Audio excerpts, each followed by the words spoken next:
خصوصا على سيدنا ومولانا محمد المصطفى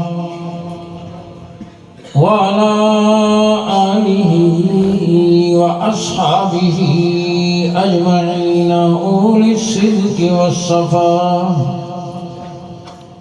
أما بعد فأعوذ بالله من الشيطان الرجيم. بسم الله الرحمن الرحيم. قل بفضل الله وبرحمته فبذلك فليفرحوا هو خير مما يجمعون. وقال تعالى إن هذا القرآن يهدي للتي هي أقوم. وقال تعالى ما آتاكم الرسول فخذوه وما نهاكم عنه فانتهوا. وقال تعالى إن الذين يستكبرون عن عبادتي سيدخلون جهنم داخرين. وقال النبي صلى الله عليه وسلم أشراف أمتي حملة القرآن أو كما قال عليه الصلاة والسلام.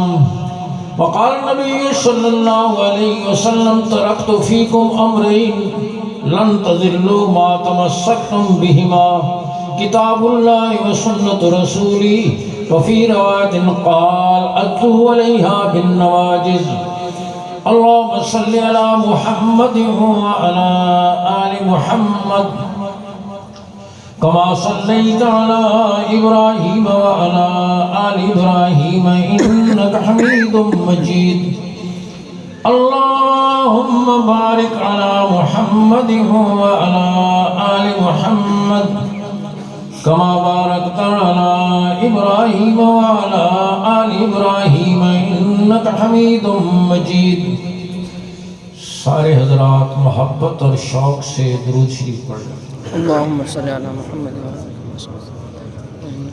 جن حضرات نے درود شریف پڑھا ہے اور درود شریف کو مانتے ہیں سٹیج کے نیچے میرے سامنے تشریف فرما ہیں یا دائیں بائیں اپنے سامنے گنجائش پائیں تو تھوڑا آگے آگے ہو جائے. جس نے نہیں پڑھا درود شریف یا نہیں مانتا بیٹھا رہے اپنی جگہ پر. اور جو نوجوان حضرات دیوار سے ٹیک لگائے بیٹھے ہیں وہ ٹیک چھوڑ دیں ورنہ ان کی جوانی مشکوک ہو جائے گی کہ پتہ نہیں جوان بھی ہیں یا نہیں. لوگ دوسرا دیوار نہ لانے تو آپ ہی دیوار نہ لے کے بیٹھ گئے. آگے ہو جائے جو حضرات باہر بیٹھے ہیں اگر گنجائش ہو تو آگے تشریف لیں, نزدیک تشریف لیں. دور بیٹھنے سے نزدیک بیٹھنا, منتشر بیٹھنے سے مجتمع بیٹھنا اللہ کی رحمت کو زیادہ کھینچتا ہے. جزاکم اللہ. پھر درود شریف پڑھ لیں.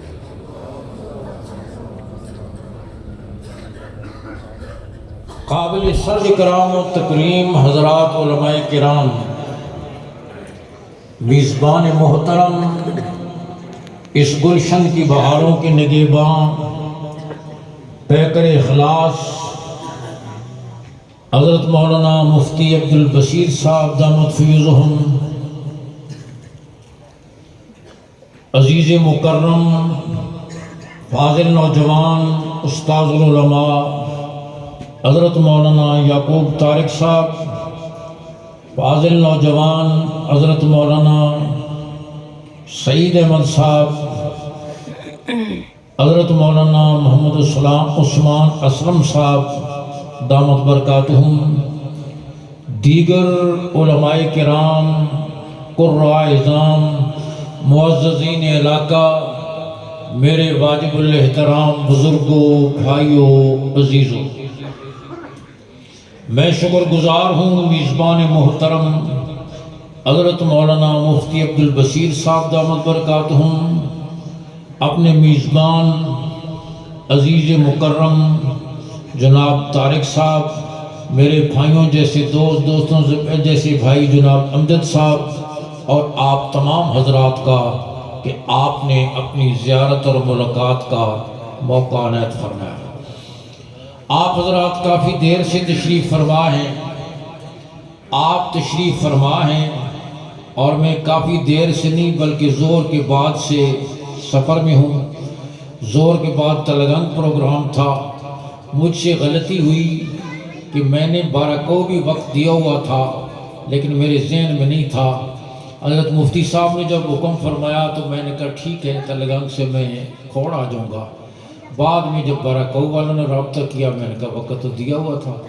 اب نہ 12 کو والا پروگرام چھوڑ سکتے تھے نہ یہ پروگرام چھوڑ سکتے تھے.